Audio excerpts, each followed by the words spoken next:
Hello, it's prompt number 140. If you're drinking your coffee this morning, go ahead and leave a coffee emoji in the comments. You know who you are. Yum. Alright, let's see what today's prompt or prompts are going to be. We have Sushi and Briar Patch. Alright, let's see how we're going to combine these two words. Let's get into it.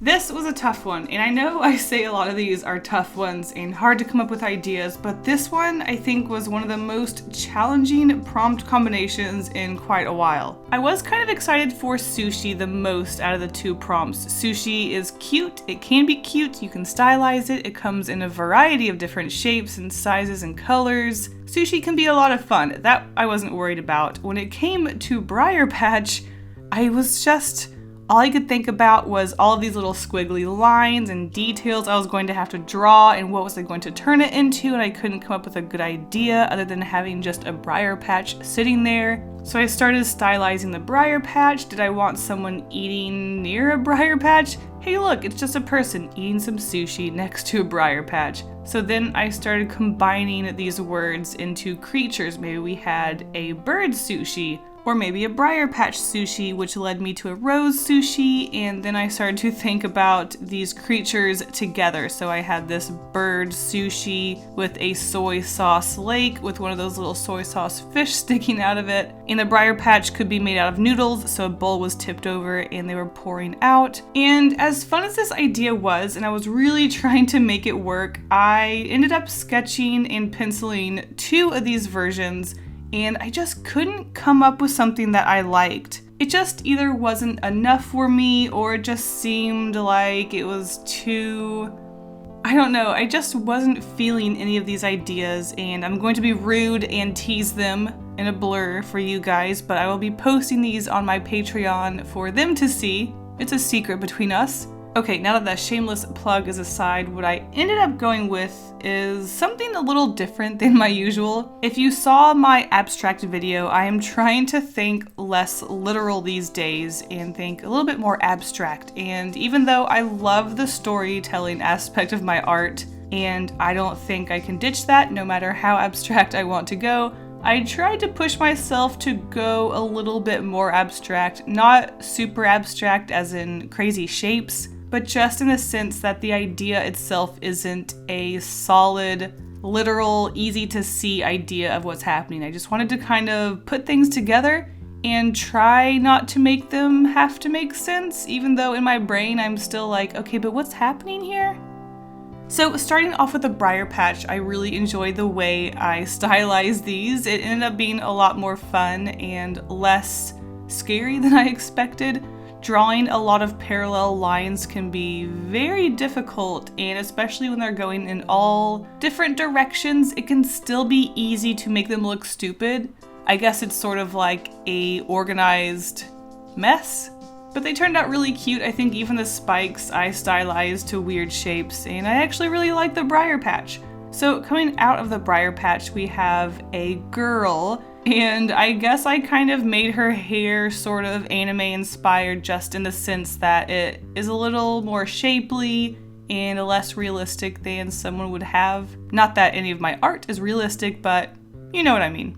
And then where the sushi comes in, I have this girl reaching out for all sorts of Japanese snacks and foods, because as fun as sushi is, there's a lot of fun shapes and things happening in Japanese food, lots of different colors. And so I just wanted to include a lot of different snacks and foods other than sushi. So she's reaching up and she's grabbing a sushi, but there's also noodles and pocky.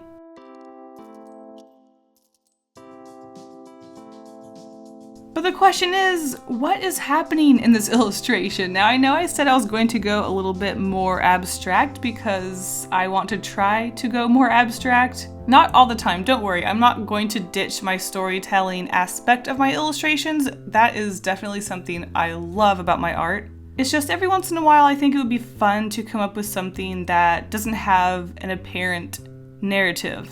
So when it came to this illustration, I thought, well, I can color the briar patch a nice dookie sap green and make the girl pale with brown hair. and color all of the foods as they are. But because I was trying to go abstract and have this random girl in a briar patch reaching up to Japanese foods, I thought when it came to coloring, I wanted to do something that I don't normally do. I wanted to do something abstract with coloring. So at first I was just going to make everything very, very bright and heavily saturated. And then I thought as I was coloring the briar patch that it would actually be really fun to do more of a cyan, magenta, yellow, of course with some green and purple in there because I mixed colors. And that way it would just make everything so obnoxiously colorful and bright and definitely not realistic. And I guess I was just trying to go for a more dreamlike appearance for this illustration. I was trying to go a little more abstract, but I couldn't help but think what the story was here, and all I could really come up with is that maybe this was a dream. So maybe this girl's a weeb. She loves Japanese culture, she loves anime and video games and all that fun stuff, and one day she dreams to go to Japan. And in her mind, being in America or wherever she lives that isn't Japan, it's like being stuck in a briar patch, and she's reaching up to the heavens to where all of these Japanese snacks are and food. And she's just thinking, one day I'll reach my dream of going to Japan. Hey, if you have a better idea for what is happening in this brightly colored and strange illustration, let me know in the comments. I'd love to hear you guys' interpretation of this one. But I think all I can manage is thinking maybe it's a dream, because what is happening here? Hey, this could also be a poster. Who said this illustration had to be something that was happening? This could be a poster, maybe a cover art for a book or a CD, or maybe it's me just painting brightly colored Japanese food and having a girl reach for them out of a briar patch. After I decided to color all of the foods crazy colors that didn't make sense, I kind of regretted coloring the briar patch green, because when you think of plants, you think of green. But at the time when I was coloring the briar patch, I didn't have the idea of coloring everything crazy colors. But that's okay, I think the green is really fun and I do enjoy a nice green, what can I say? And it even goes well with her hair. We've kind of got that red, green, complementary color situation sort of happening. I don't know, this was a strange one. It was fun to just kind of do something random for once, but I think I really miss my storytelling, so maybe next time we'll get a prompt where I can do that. And in case you were wondering why I didn't include a mix of orange, because I do have cyan, magenta, yellow, purple, and green, but I didn't include much. I think I shaded the two sushis with orange and decided that it just wasn't bright and vivid enough to be included, which overall I didn't shade a lot in this illustration just because I think it was going to bring down the brightness of these pieces. And by pieces, I mean pieces of food. I did shade a little bit with blue and purple, but I was hesitant to use the orange because it just wasn't as fun. So there's a lack of shading and a lack of orange in this piece. But I think overall the effect of the dreamlike whatever is happening is still there, so that's why there's no orange. Alright guys, I will see you at the end card to see what you did for last week's prompts.